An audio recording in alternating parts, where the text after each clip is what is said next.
You're listening to the sweet sounds of the After Movie Diner. Support us at patreon.com/After Movie Diner. Or I'll punch you in the teats. Rate and review us on iTunes, Earthling. And now, here's your host, John Cross. That's what's kind of frustrating me right now, is the fact that every time I go out, I said this on the previous podcast I recorded in this quarantine, but my basic sentiment is that I wish, in a weird way, both for health reasons but also just for funny reasons, I wish that the world felt more post-apocalyptic right now. It feels too normal, and the danger with it feeling too normal is that it mitigates the possible danger of what's actually going on. But at the same time, my brain is saying to me,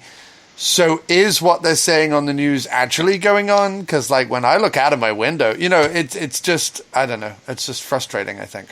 Yeah, and I think that whole these people doing the toilet paper hoarding, things like that, I think that's actually feeding the people who think this is just a big, overblown thing. How much are these people going to be shitting? That's what I want to know, Matt. Has anyone figured out the numbers? Has anyone gone and done the important work? Yes, exactly. Because also, who are these people? When this hit, right, I went into our bathroom and Kim and I had, 3 or 4 rolls of toilet paper available, right?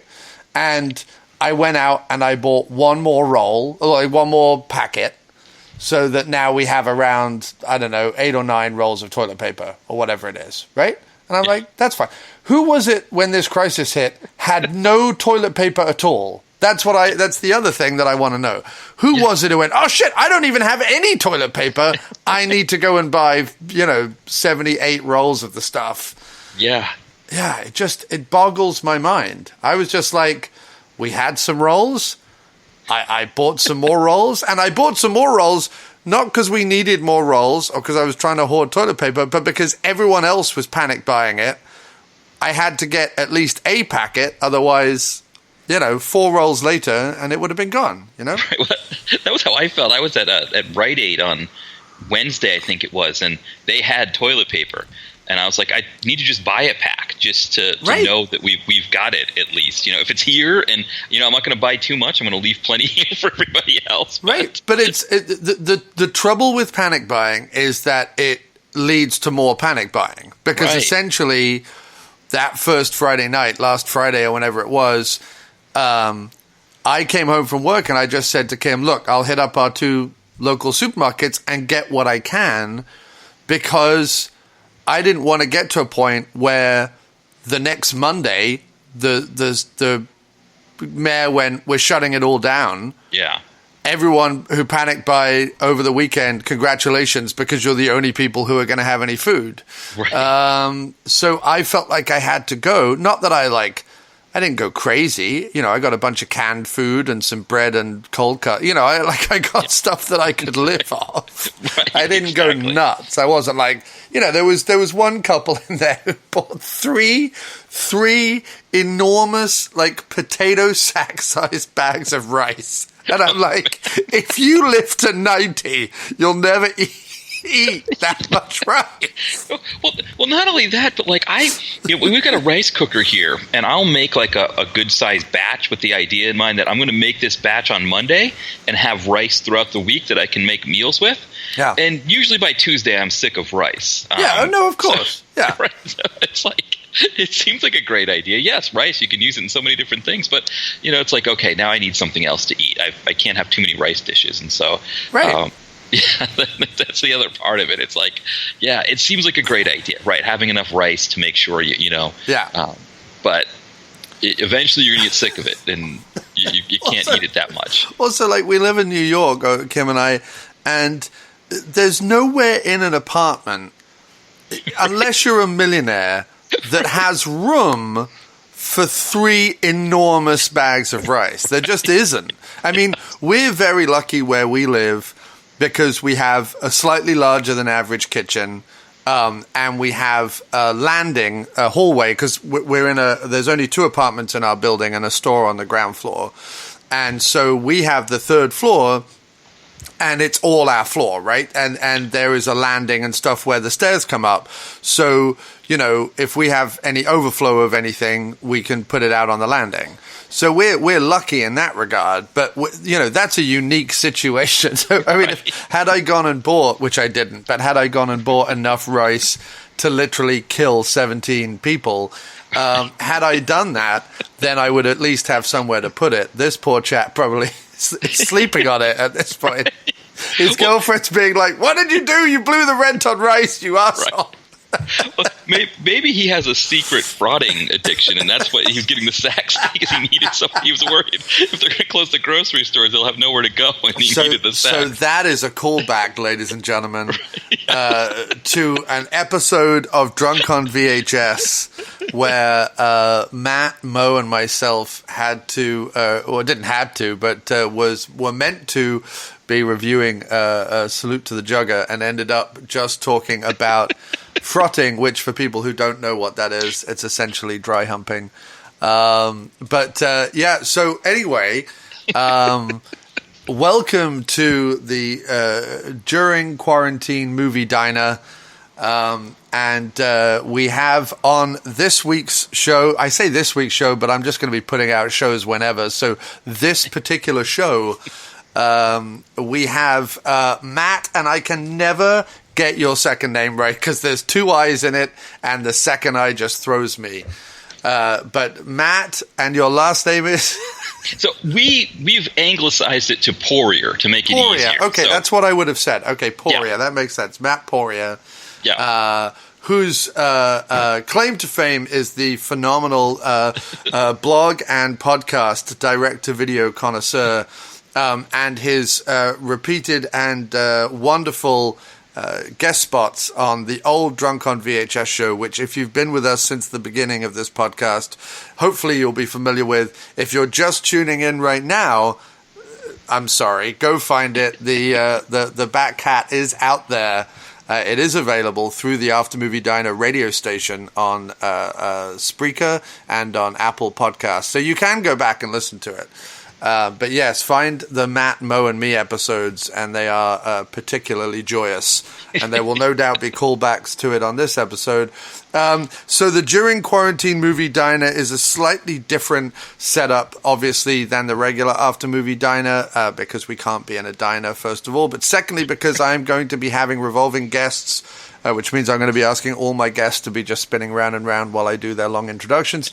But no, seriously, I'm going to try and get everyone who's ever been a guest on the show, plus all new podcasting and film friends that I have made since, on the show, and we are going to do little interviews about sort of the movies that made them, but also have them pick a top 5, so we can kind of discuss the top 5 and use it as a jumping off point to talk about general film stuff. That is the new format for the foreseeable future.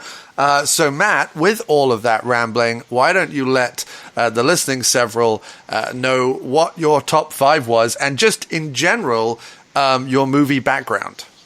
Yeah, so, I mean, my top 5 was Albert Pyun films. And with the direct-to-video Connoisseur, Albert Pyun, I think, is... to call him polarizing, I think would be kind of an understatement. He's someone that... and it's not even a matter of like whether you love him or you hate him. It's whether you love him or if there's some, or whether you hate him or if there's some that you kind of still enjoy or something like that with him. It seems like people are very, very polarized. But he's someone that I kind of got to know just because he would comment on the blog, which to his credit, when I reviewed Mean Guns, I was not very nice to it. I've kind of learned over time in doing reviews that people that do the movies might be reading them. And so, if I refer to a director as somebody that, a car commercial director could have done a better job on the movie, that director, which in this case was Albert Pyun, might read it and say, hey, and to his credit, he didn't say, like, who do you think you are? Have you ever tried to make a movie? Or, he didn't say anything like that. And then when I gave him a positive review, and actually I think it was another bad review that he commented on, but I gave him the benefit of the doubt on it. It was a movie called Urban Menace. Right.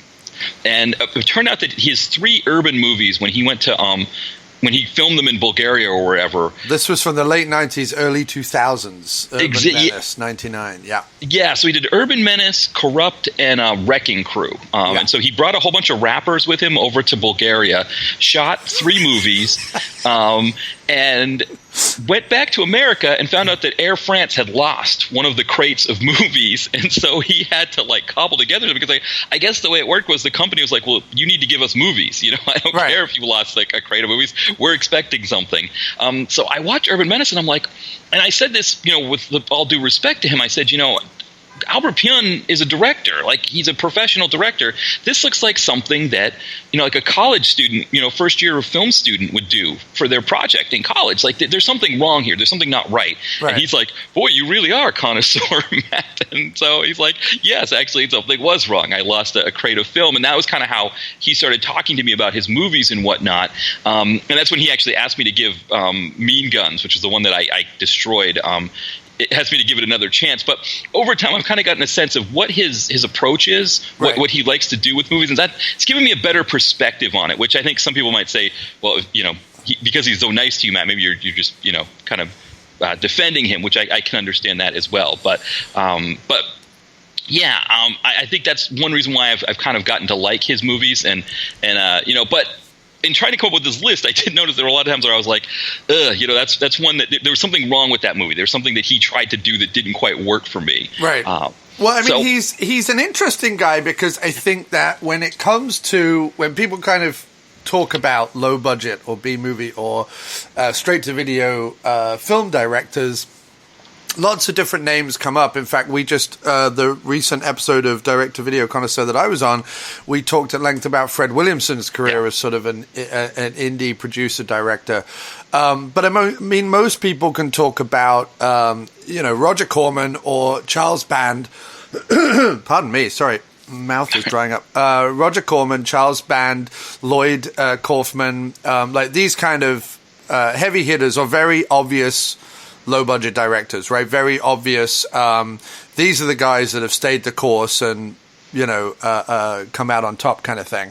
And from those various stables, whether it's Troma, Full Moon, or Empire originally, and the Roger Corman stable, lots of other directors and actors and stuff have moved through those doors. And you've got, obviously, actors who on their way up wouldn't have touched them, but on their way down, end up being in one of those movies or end up doing a lot of those movies. With Albert Pyun, what's interesting is he doesn't really come from sort of any of those schools, although he's worked with various different people throughout his career. So he's worked with like PM Entertainment, right, or Canon. Canon, but yeah, not PM Entertainment, but definitely Canon. I'm trying to think of what some of the other ones. I mean, Canon. That's the history, right? That's where he's had not only the successes, but also a lot of the contentious moments in working with them.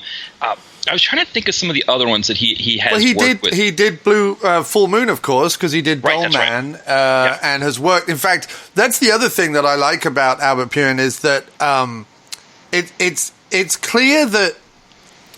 It's clear that he's not like some sort of massive asshole, because people work with him time and time again. It says a lot to me, especially on a B-movie set, if you have actors who come back and work with you time and time again. There's one thing to be a guy who's like, well, I'm an actor, I'm a bit down on my luck, but I'm a name, and maybe I could like pull this B-movie straight-to-video thing out of the bargain bin for 5 minutes, and I'll go do this movie, and even if it sucks, and even if it's for a ham sandwich in Bulgaria, I'll do it once, and then I'll move on.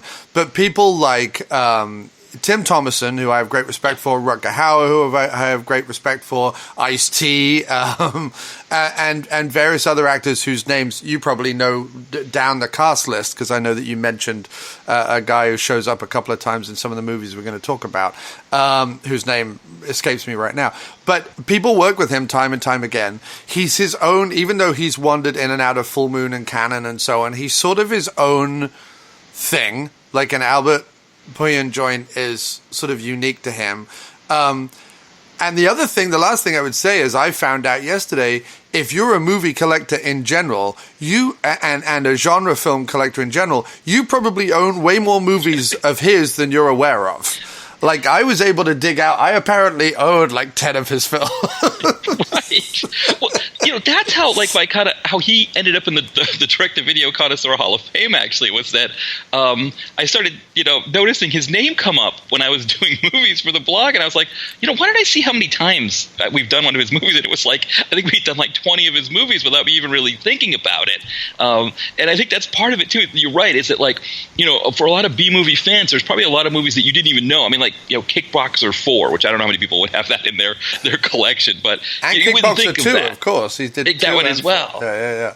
I love that he did 2. Was like, nah, I'm not going to do 3. Oh wait, 4 is being made. Sure, I'll go back and do 4. Well, see, what I think it is that I think with him is that actors seem to really enjoy working with him. Studios, I don't think so much, because he kind of does his own thing. Right. I was trying to think of the best way to maybe compare him to like a Wynorski or a Fred Olen Ray, and I think it's like maybe doing a callback to another time when you Mo and I were together.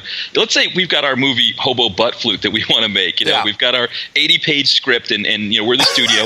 We would definitely have an 80-page script for a concept like Hobo Butt Flute. Right. Yeah, and that would definitely be a full moon film. Right. Exactly. No pun intended, or maybe all the puns intended. I don't know.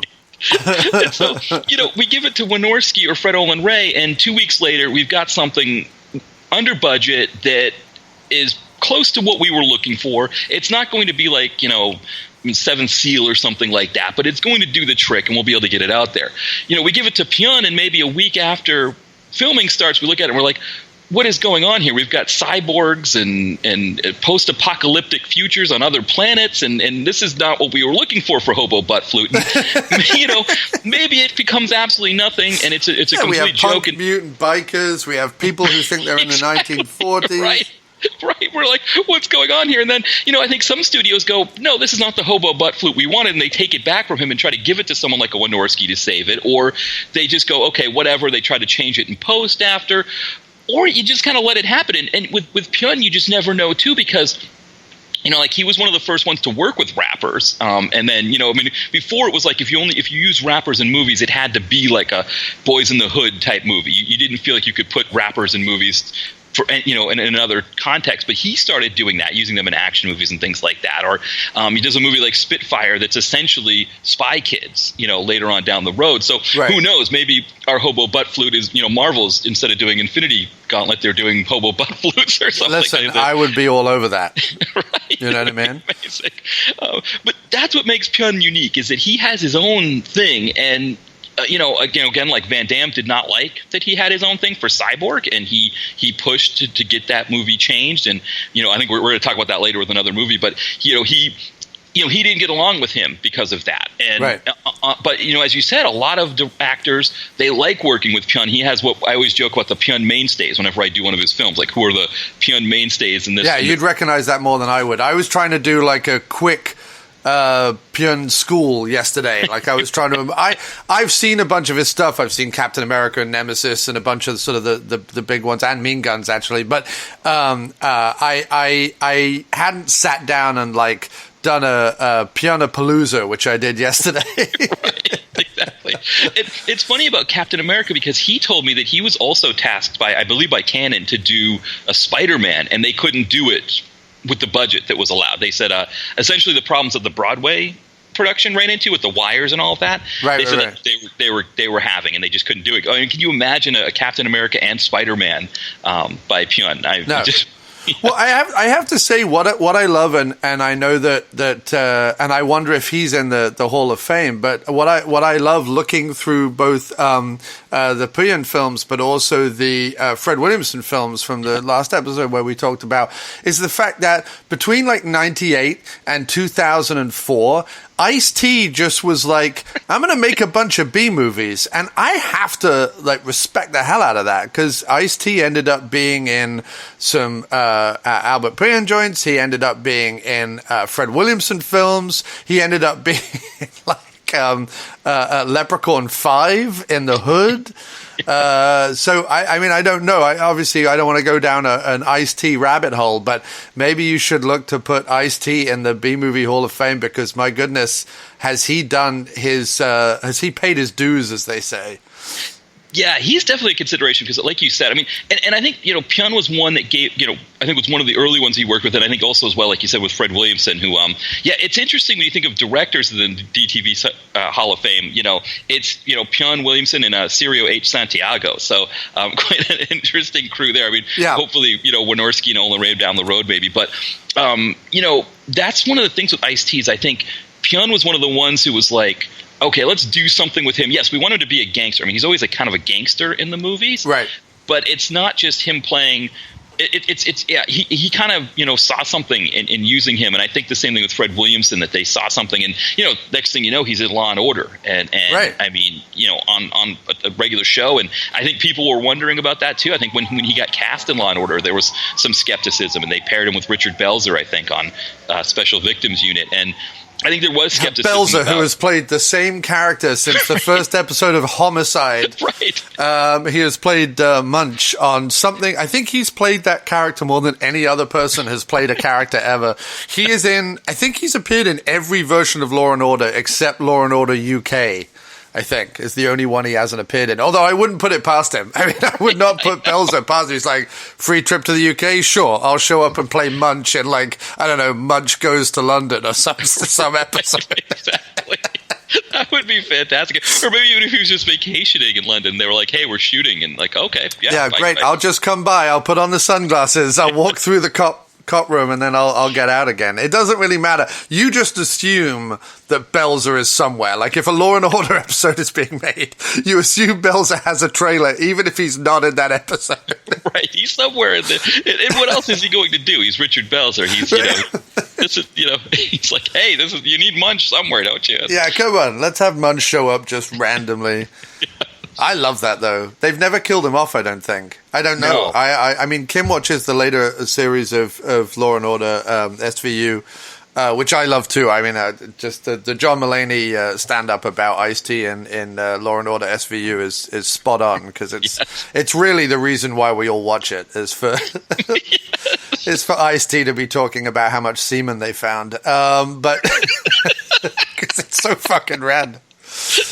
Anyway, we've gone down that Ice-T rabbit hole, and I'm not quite sure why. But a point we were sort of making on your episode as well was about the fact that, and a reason why I will sort of extol the virtues of straight to video or B movies, call them whatever you want, till the day I die, is because. If you wanted diverse casts, if you wanted to see rappers in leading roles, if you wanted to see genre mashups, these movies were the only place you could do it. Hollywood was not knocking on Ice-T's door to star in a movie in quite the way that he could in the B movie realm. And so, people can knock them all they like, but they provide all the things that people say Hollywood doesn't have enough of. You know what I mean? So I'm always a big fan of that. And I think the other thing, we talk about Wynorski and Fred Olin Ray, and they are pretty good examples within the B movie directing world to kind of push up against Pyun. But I would say the difference being is this. Don't get me wrong, like I love Wynorski and I love Fred Olin Ray, and I get where they're coming from to some extent. But I also feel like they have a little bit of a contempt for their audience. And what I mean by that is they kind of go, as long as the monster rips someone's leg off and there's some CGI blood, and as long as a woman runs around topless, people will watch this movie. I don't ever get a feeling that they're trying to do more than they are. You know what I mean? Yeah. Like if you compare in Popatopoulos, the documentary about Wynorski, and I understand Wynorski's kind of slid into just making movie rip-off softcore porn stuff for Cinemax at this point. I don't know what he's going to do now that Cinemax has announced they're not doing that anymore. But or what anyone is going to do with Cinemax now that they're not doing that anymore. Because what is Cinemax if not for randomly weird softcore porn versions of movies people have forgotten about? But when Wynorski made his movie in 3 days, it didn't seem like such a feat, because essentially he just got 6 actresses, 3 actors in a hot tub in Colorado and just filmed them, faking orgasm, and then was like, that'll do, that's a movie. Whereas at least when Albert Pyun decides to make a movie in 3 days, yes, it's awful, but he at least he is at least trying to do something within that framework. He is at least lighting the shots properly, filming the dialogue properly, making sure that it looks cinematic, giving some idea to the actors about what he's trying to convey, even if that is lost in translation. What I just mean is, I get the feeling from watching Pyun films that he's like, I want to put that extra bit into this film that kind of makes it mine, and I'm genuinely like passionate about what I'm doing. It's not just this thing where he's like, well, I can knock this off in 3 days, put some tits in it, and away we go. You know what I mean? Yeah. I mean, I think with Pyun, you might even say, like, he thinks too much of his audience, right? Like, he's like, he expects us to sit through more dialogue than we really want to. Yeah. Right. Or he thinks, I'm going to make this obscure reference to a 50s pulp, these 50s, pulp movies that I used to watch in cheap theaters growing up in the 60s. I'm going to throw references to that in there and expect my audience to get it. And they're going to go on IMDb and give it 1 star and say, this is the worst thing I've ever seen in my life. And, right. he almost takes it to, right. He's kind of the opposite extreme. And, but I agree with you. I think I like the fact that he's going to go there and take whatever criticism he's going to get for it as well. Yeah. And I just think, there are almost, and I'm sure there's more than this, but there's almost like 2 B-movie style audiences. Yep. There are the guys who watch stuff, and it is guys. I say guys because it is predominantly guys who watch stuff, ironically, watch it for the tits and gore, do not care about anything else. If it doesn't give them some ironic laugh, they're not interested. They want to feel above something, and they kind of want to look down on whatever's being done. And then I feel like there's the film audience, a general film audience, which I would more put myself in, that when they go view film in all its levels and in all its budgets and get as much out of, in fact, often more, out of something that is low budget, that is trying to do something, that is trying to achieve something, that might not quite hit it out of the park, but is at least playing the game as well as they can, than I do often out of a Hollywood film that, again, often Hollywood films get to are very similar to Wynorski films. They say to their audience, as long as we put a car chase every 10 minutes, you're happy, right? They don't often bother to write a script, write a character, string the violence and the sex scenes together. They very often just kind of put this stuff out there. And it's very cynical filmmaking. And I have as much problem with that as I do with the people who watch, Lava Lantula or whatever on Sci-Fi. And ironically, I mean, and I think that, there is a vein of B movies that where, like I say, at least they're playing the game. And the quick schooling I did of Albert Pyun yesterday was more that I realized that the one thing he does have in all his movies is he's slavishly taken the idea of the MacGuffin that Hitchcock famously talked about and has now become kind of film school lore. and certainly something like a Lucas or a Spielberg has used this technique a lot as well. But he slavishly thinks that the MacGuffin is kind of all he needs, whether that's the revenge and the 3-bladed sword in Sword and the Sorcerer, whether that's the keys to a nuclear weapon in Radioactive Dreams, whether that's the I'm an alien sex fiend, and I've, in Deceit, whatever it is, like he finds, the red lotus flower in Brain Smasher, whatever, he'll slavishly go, well, as long as all the people in the film are looking for this thing, right, that's a movie.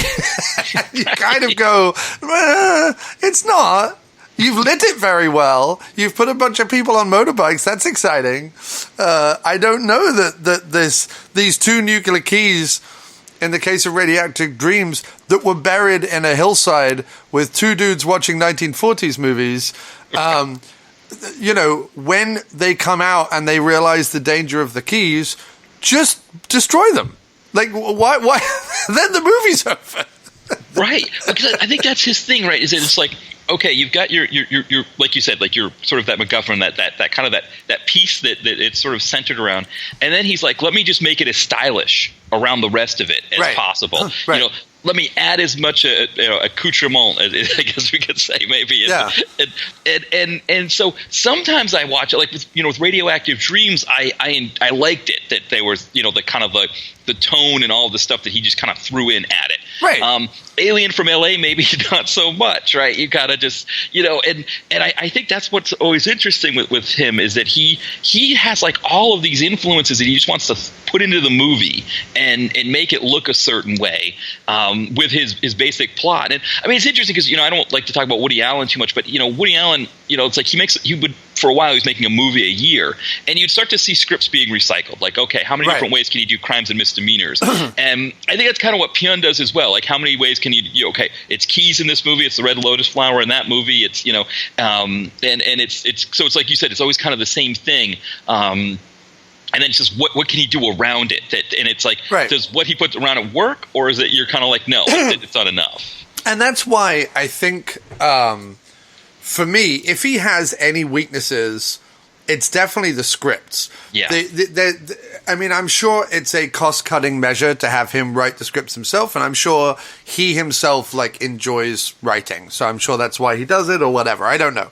As I say, while I have been aware of Albert Pyun for a long time, this is really my first deep dive into his stuff. But it's almost like he needed a best friend who was like a really good punch-up guy that wasn't going to cost the earth, wasn't going to blow the budget out by demanding script rewrite or even name on the credits, but someone who could just come in and be like, no, make this character this guy, make this scene this thing, give an extra layer of reasoning why everyone is chasing this seemingly innocuous MacGuffin, and do a better ending than there seems to be a lot of endings.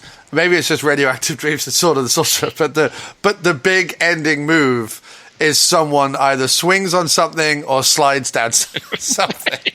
There seems to be a lot of ending moves where they're like, because I think, again, he's watched a lot of Hollywood films from the 40s and 50s. His key thing seems to be film noir meets swashbuckling meets Blade Runner, essentially. Yeah. Yes, exactly. It's so odd as well that everyone watched Blade Runner in 1982 and then just went, let's do that for 10 years. like everyone just did Blade Runner for 10 years.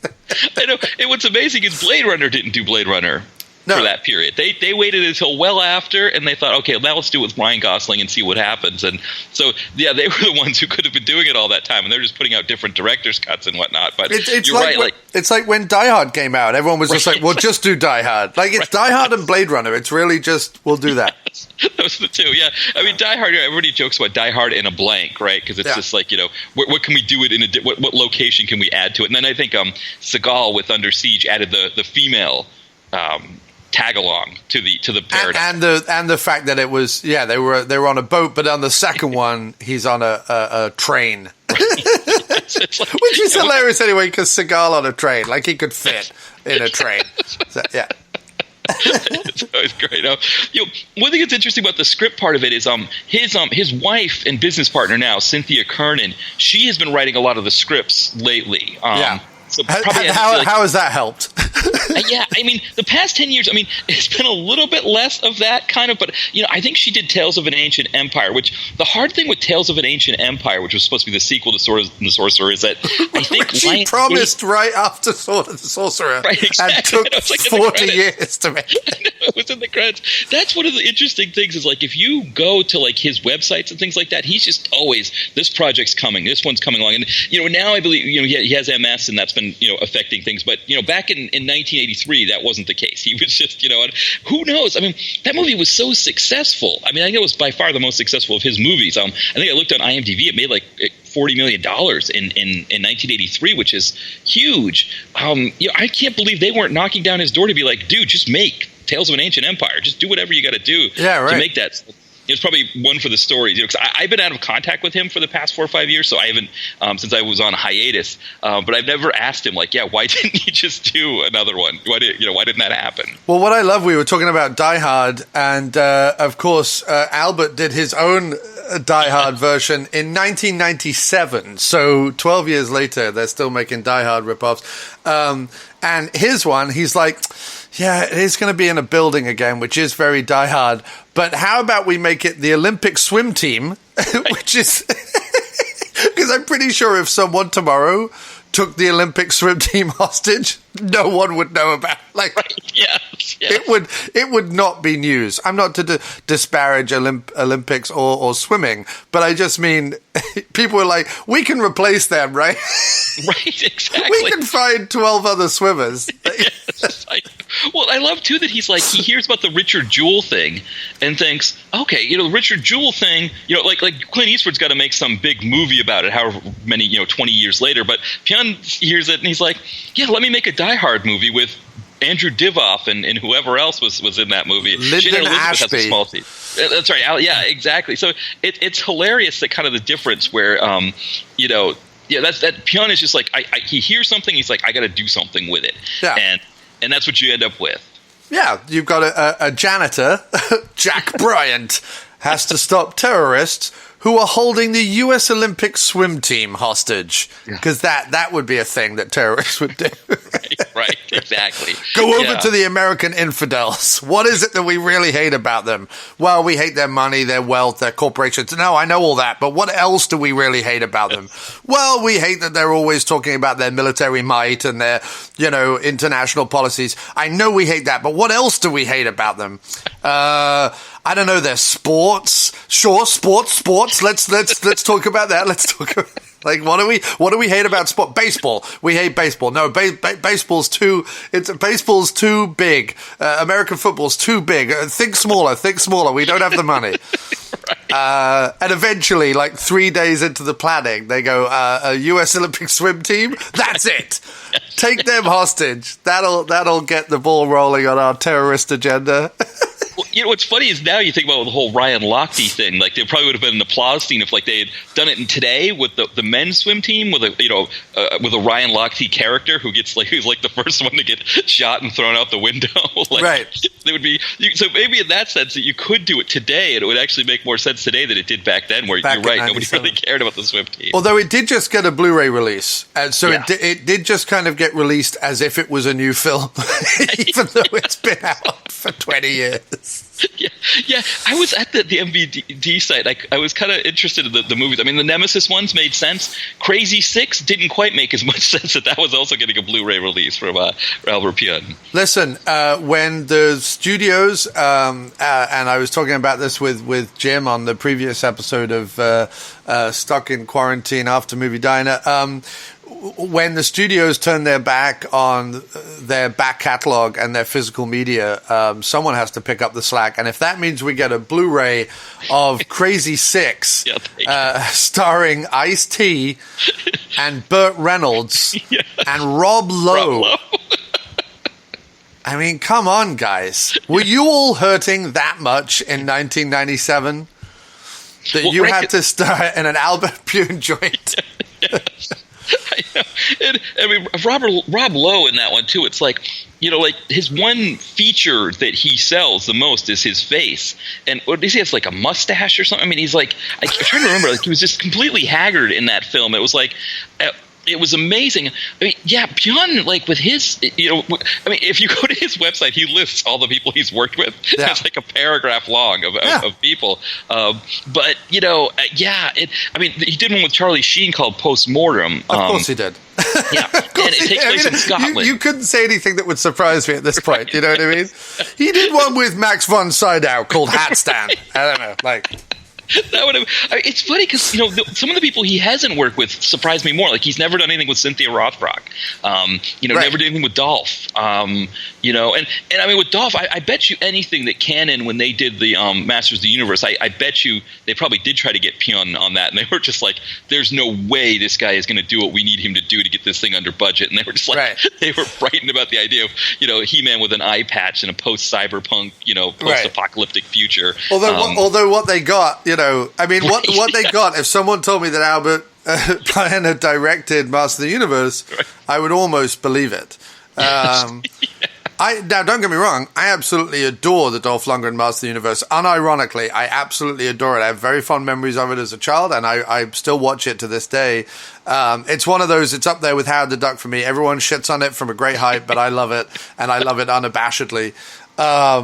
But the thing that blew my mind was when that first came out on Blu-ray, on DVD, when Masters first came out on DVD a long time ago, the old Snapcase version.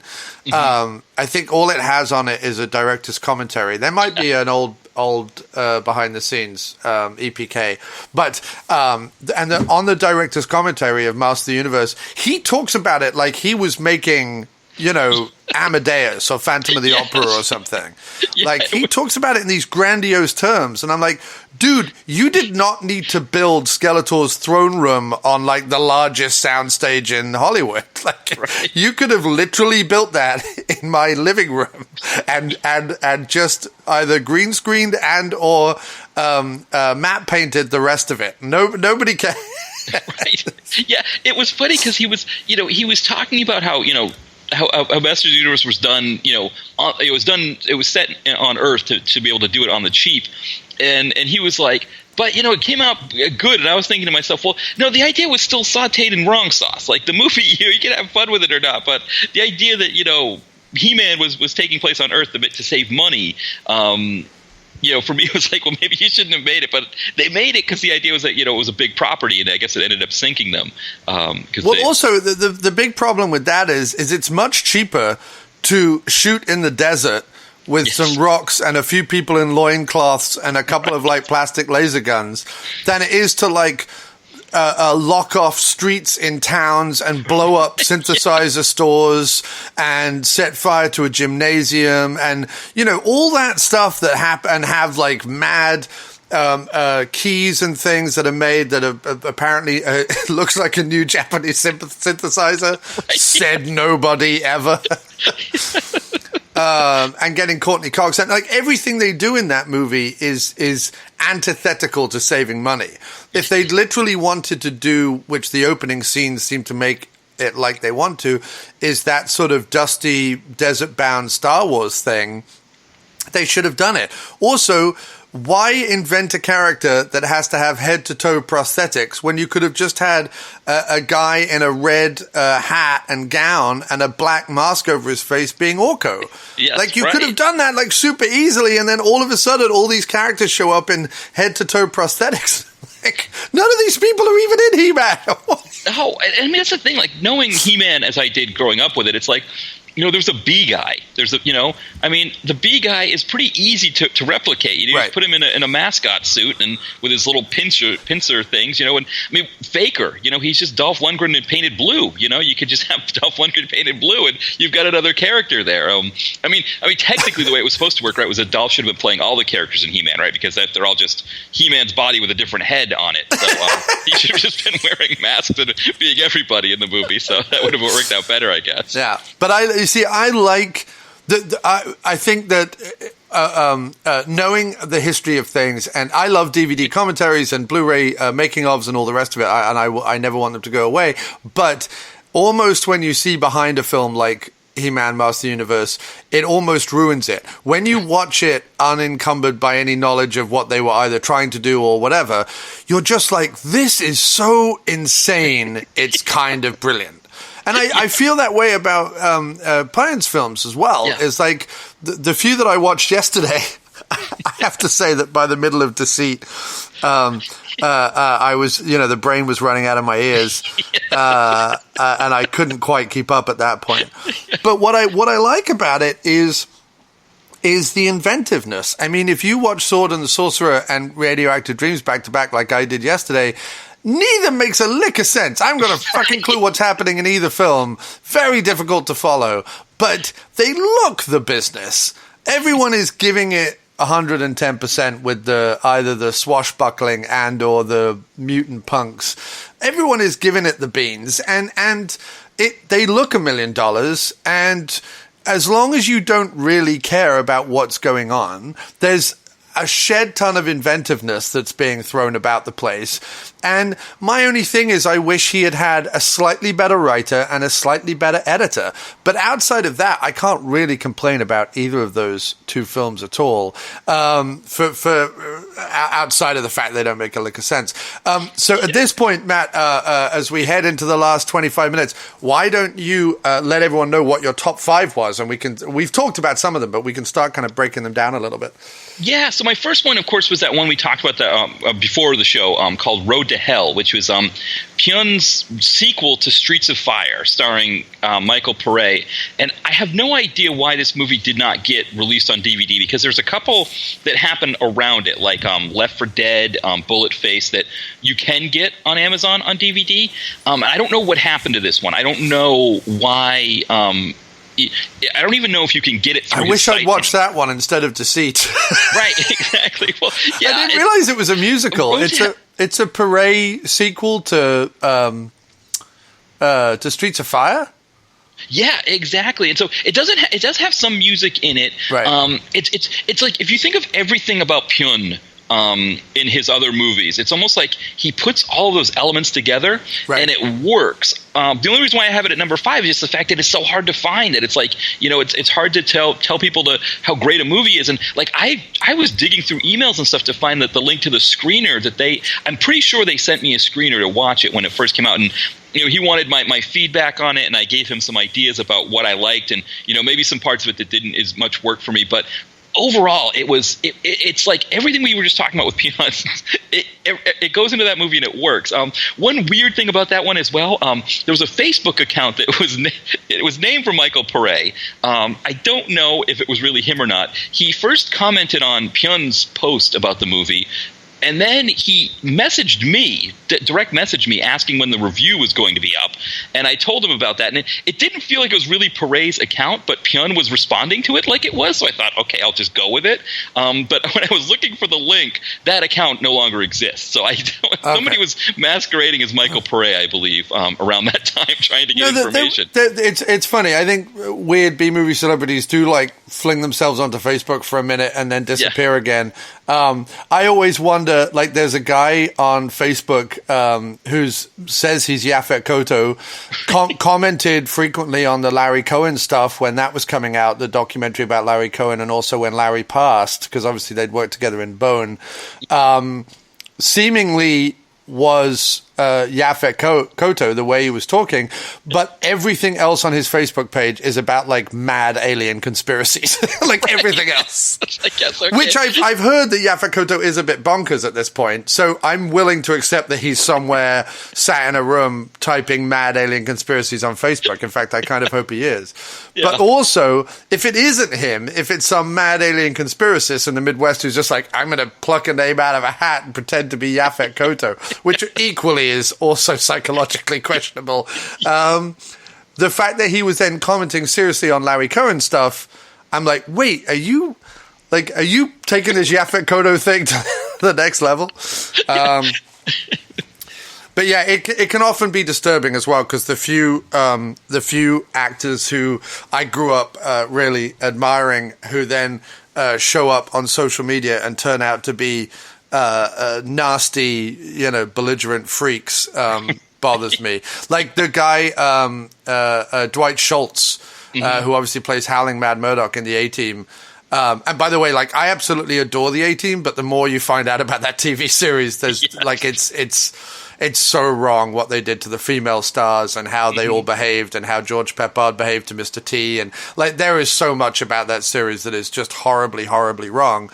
But Dwight Schultz always seemed to be, even though playing Howling Mad Murdoch, whenever you saw him interviewed, he always seemed to be very benevolent and lovely and kind of cuddly and soft and friendly and like the uncle you'd want and all the rest of it. Like, always seemed like a nice guy in interviews, right? And you kind of thought to yourself, much like the Golden Girls with like B. Arthur being this person who behind the scenes, you know, there was issues with, but you always kind of thought, well, you know, Betty White and Rue McClanahan were like best friends and they like would hang out and do their own thing. And I kind of thought that about Dwight Schultz. I was like, he was above all the bullshit that happened on the set. Then I followed him on Facebook only to find he is a horrible right-wing bigot.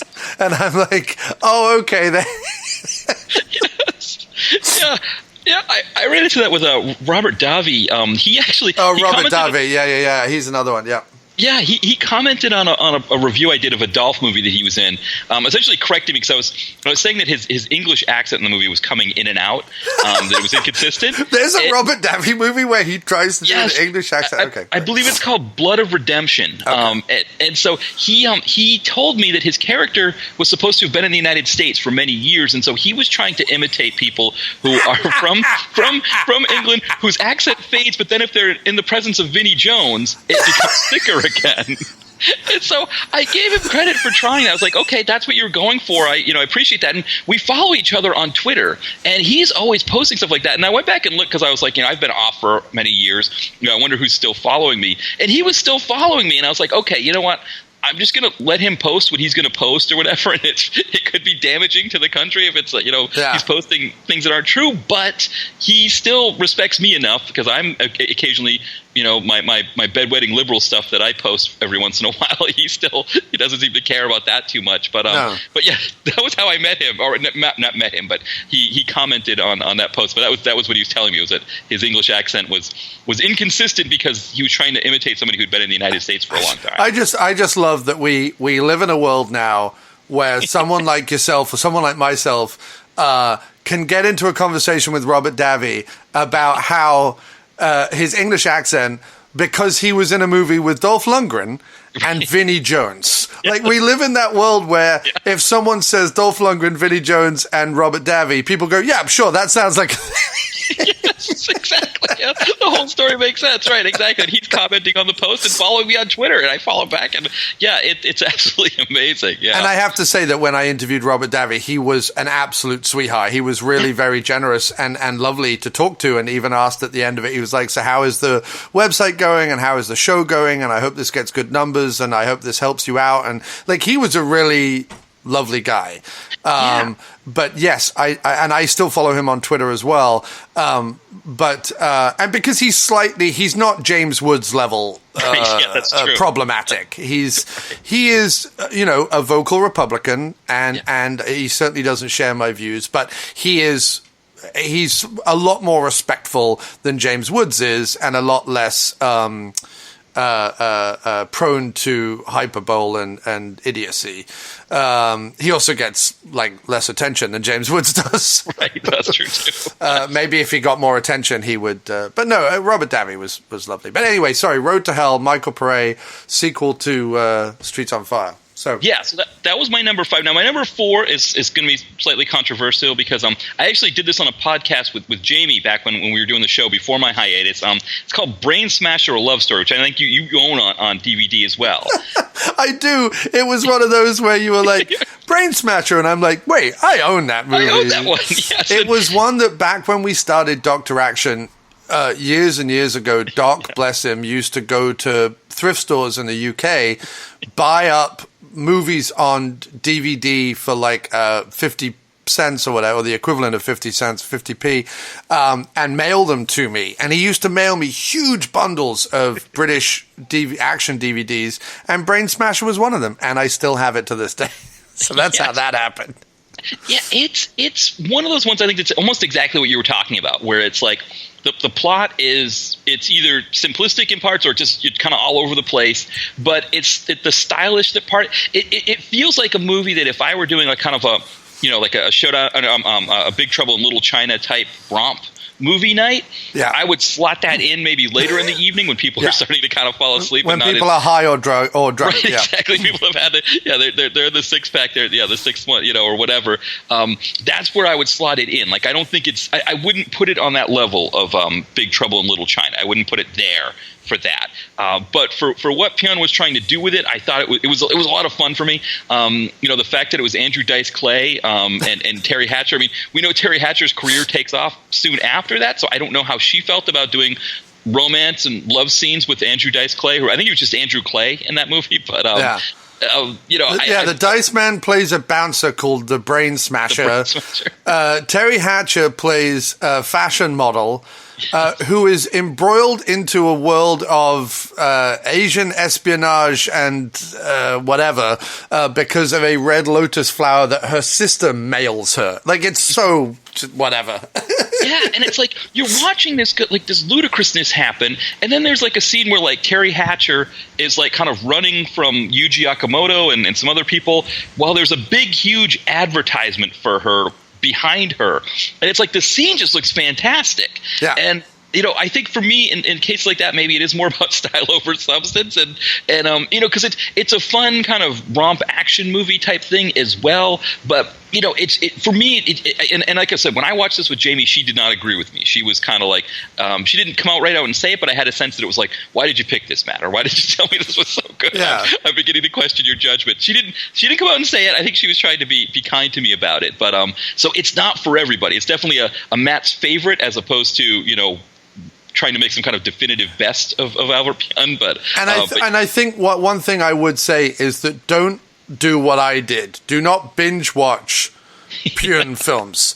You need to leave about 2 weeks between each viewing of a different film, because by binge watching by the third one, like I said, you're just like, wait, this again? I don't know what's going on. Who's that person? Why is he shouting? Why is that happening? What's the MacGuffin? Where are they going? Who's that thing? And then once you stop asking every question, you go, it's really nice the way he's lit this scene. Like the lighting coming through that big fan on the wall looks kind of nice. Anyway, what's your number 3, sir? So my number 3 is Radioactive Dreams, kind of for the same reason as Brain Smasher, but I think it does Brain Smasher even better. That the stylistic aspects of it. We were joking when you were posting the posters of it yesterday, and it had like 18 genres, in the tagline, which is very Pyunish, and I just think it worked on that sense. I liked, I thought Dudikoff was fun in it. Of course, it had your mainstays as well, like Norbert Weiser and those. But yeah, I think the stylistic elements of it to me just really worked. And I think of a lot of other movies of his that were close, but not quite as much Radioactive Dreams. Like Omega Doom is one that I really liked that was stylistic as well, but had some more like goofier elements to it. Like, androids walking around and making noises, robot noises or whatever. But the Nemesis movies, especially the early ones with like Olivier Gruner, this one seemed to have those more. Like it did. I think the film noir part of it did it more for me. And so, yeah, that's why I put that one at number 3. Well, what's funny about this one for me is it's a movie and a poster and a cover art that I have seen since my video store days in the 80s and 90s. Like, it's been around, and it was definitely one that I was like, like I knew the poster when I saw it, but I'd never watched it.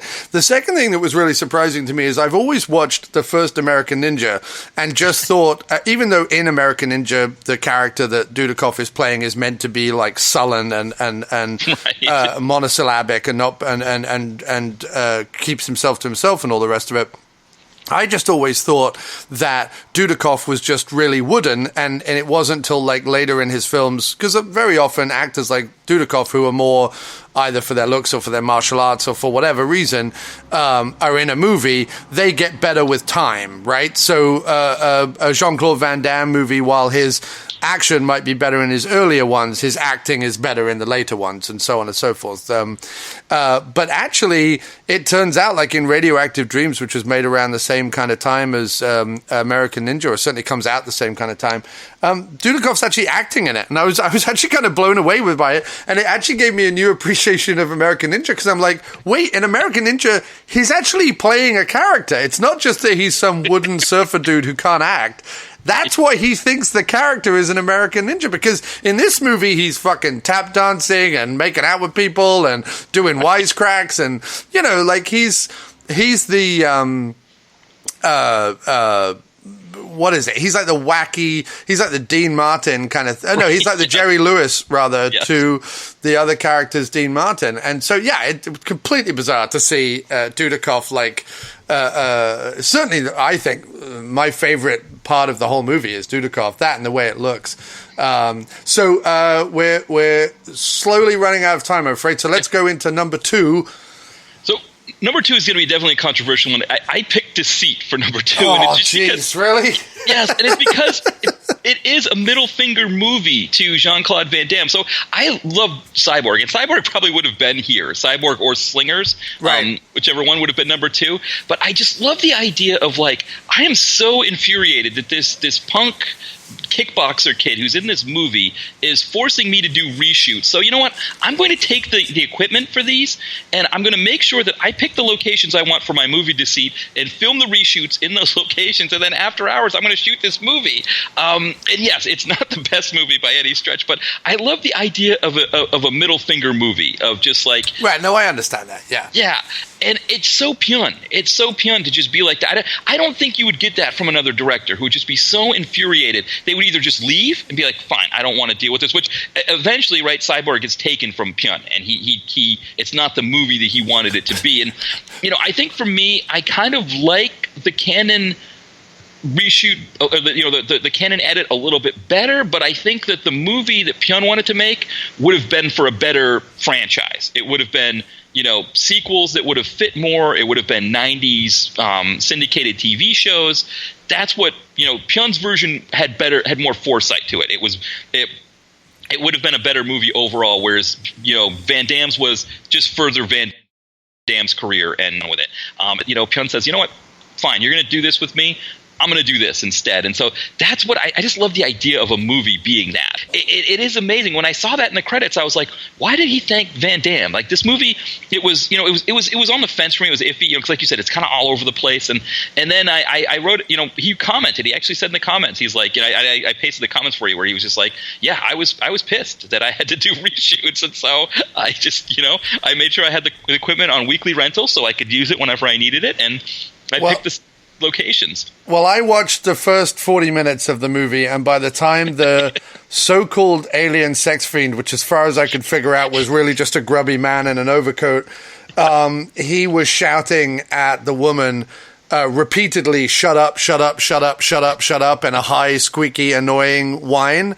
I'm like, yeah, no, this movie needs to shut up. So yes. Well, and it's like, you know, you watch it, it's like it's all over the place, but then there's like this really great shot of Norbert Weiser sitting next to this huge clock thing that just looks fantastic. And it's like, yeah, it was one of those ones where I was like, I was iffy on it. And then when I heard that, I was just like, for me, like, that's like the greatest thing ever. Because I'm like kind of the ultimate, like, you know, like, yeah, don't tell me what, or I don't want to say don't tell me what to do, but I'm kind of the ultimate, like, yeah, you know, if you're going to take something away from me or, you know, be like that, here, I'll tell you where you can shove it, you know, or whatever. And, oh yeah, and I love those stories as well, and I also love the, like, we clandestinely made a movie in 3 days while we were doing reshoots in a warehouse around the back. I do love that. So in the last couple of minutes, then, sir, what is your number 1? So it is Sword and the Sorcerer. That is my favorite. Which it's kind of, I feel bad because it's his first movie, so it's almost like he only went downhill from there. Right. But as a first movie, it should be good, because otherwise we wouldn't be talking about him, because the only reason someone makes a second movie is because their first movie is worth a damn. Yes, that's a good point. And I think this one, it takes the sword and sorcerer fantasy realm, which was huge at that time in the early 80s, and it turns a lot of the conventions on its ear. It makes it it's grittier. It's more violent, I think. Somebody actually did die in making the movie when that guy gets stabbed, that demon guy gets stabbed and thrown over a cliff. His character in the movie doesn't die, but in real life, the stuntman who jumped off the cliff died in that scene. What? Really? Yeah. Yeah, I listened to the Pyun commentary, and he mentioned that part. The Pyun commentary for that one is really fascinating because, like those scenes where they're like in Richard Lynch's dungeon area where there's like those torches everywhere lighting it. Yeah, apparently it was like over 100 degrees. It was just like extremely hot near those, and the actors had to do things in their big suits. That's probably why a lot of those sword and sorcery movies are done with very minimal clothing, because if they're lit by torches, they need to be able to cool off. So that's probably why they do skimpy outfits a lot for those movies. But it was interesting hearing from him like what he was going for in different scenes. But yeah, for me, the sword and sorcery realm, it's kind of one that I don't want to say I watch ironically. It's one that I kind of watch just for fun to get a kick out of it. Whereas this one, It did more things with it than I wasn't expecting. I mean, yes, it's goofy too, with a sword that shoots blades. That's the most amazing thing. When I read in the description that it was a 3-bladed sword, I'm like, all right, okay, a 3-bladed sword. That sounds ridiculous. But I didn't realize that it shot 2 of the 3 blades. Yes, that is amazing. And when you see that shooting, when that thing goes across the screen, it's hilarious because you think about how funny it looks as it's kind of moving across the screen. But then you think about today when they do special effects where they show a bullet, and it's like the air is moving, and that looks silly too. So it's like, I don't know how much better special effects have gotten over time. I think maybe there's just certain things that are going to look goofy no matter what. Yeah, totally. And I think that the sword and sandal or the fantasy realm is a good realm for Pyun just because it allows. Those movies don't have to make sense, right? As long as he does in Sword and the Sorcerer, every time the hero, who I didn't know who he was meant to be for the longest time, but every time the hero showed up, the music went bum bum bum bum bum bum bum, like when the hero showed up, and when the bad guy played by Richard Lynch, I'm like, well, I know Richard Lynch, so I know it's the bad guy. So as long as I had those 2 things figured out, everything else was fine. It could go as weird and as mad and as whatever as it wanted to, because none of those fantasy stories make any sense at all. It's literally, what I've always said about fantasy films is it's, Bibbly Bob goes to Bungly Boo with the magic staff, ring, sword, MacGuffin of Hrothgar and takes it to the, mountain, river, dungeon, whatever. Like it's just literally, and that goes for Lord of the Rings and The Hobbit and all that stuff and Star Wars and stuff that people talk about in lofty tones like it's nonsense. It's people with silly names going to places with silly names, needlessly silly names as well. Like none of this needs to happen. Just by calling them like Hrothgar the Unwieldy doesn't suddenly put it in some mad, wonderful, fantastical world. Just call him Basil and get on with it.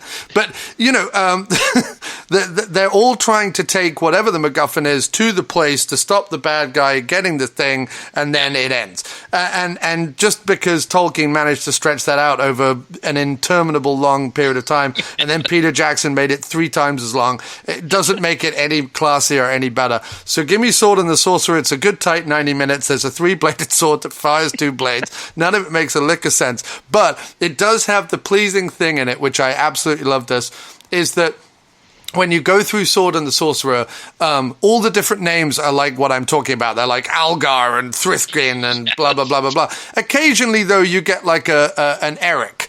Or like there's just like a regular name, like Percy, go do this thing. And I'm like, wait, there's Hrothgars and, Agras and Ingthins and whatever, all these different weird names. But there's also an Eric and a Percy who are just going to kind of, we're just in there with our normal names. I love that Richard Lynch plays Cromwell, which I really could see as a BBC, elderly, not elderly, but maybe like a, in his mid-50s detective, for Scotland Yard, like BBC program, that. Yeah.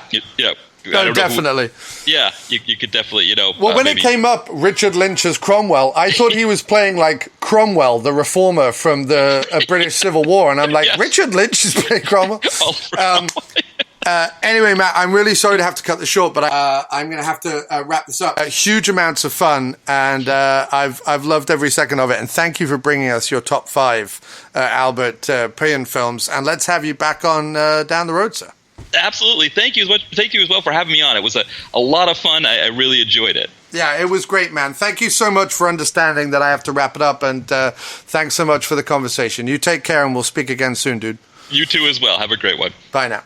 Well, thank you ever so much for listening to that. And now coming up, there is a song before we end the show, and this song can be found on the album We're Working on It, which is a free miscellaneous plumbing fixtures album that I'm putting up track by track throughout this quarantined situation over on SoundCloud. The link will be in the text of this episode. But basically look for miscellaneous plumbing fixtures on SoundCloud or go to miscplumfix.com. There's also a link on there. That's miscplumbfix.com. Check that out and go over there. There will be a free album which will be uploaded track by track over the next few weeks that I'm stuck at home. Stay well, stay happy, stay healthy, and stay safe. We're all in this together.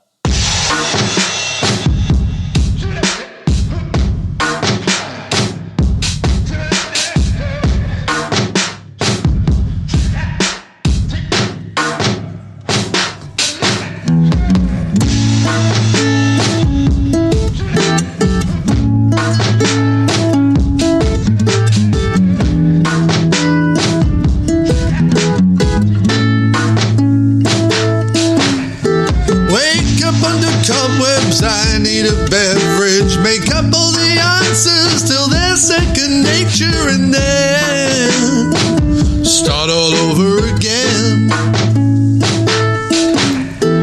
Break down in the bathroom, suck it up and ignore it. Leave all the landscapes right where you found them. Don't be part of the debris.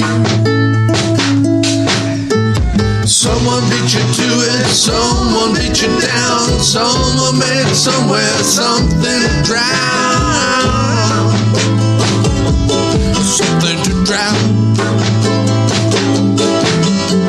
Someone started something that someone will never finish. Everything is soon, nothing is returned, still diminish. The return still diminish. Fight back the breathless mind full of the heartache. I've got a solution, but it'll take all the coasters and that we'll get pushed to the back.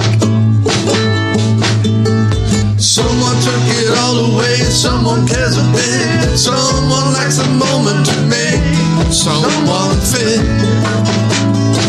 Just make someone fit. Someone tells you something they just can't justify. The most mature something is to let something die. We gotta let it all. Reading the footsteps, catching the mistakes, breaking the fourth wall. Commentary still irritates. I want some breakfast, but so do all the other inmates. Throw out the first few, the rest of us can compensate.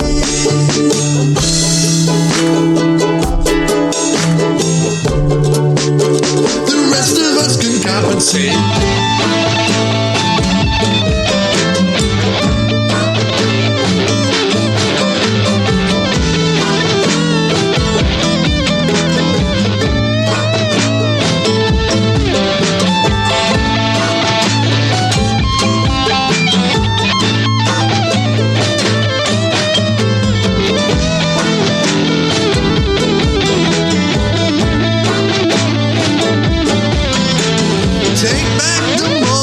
It's all an illusion. Rate out of 5 the last decade or two, and one. Do it all with a smile. Link in the description. I'll make a poster. Jump through the circle and distraction and how we're gonna win that right now.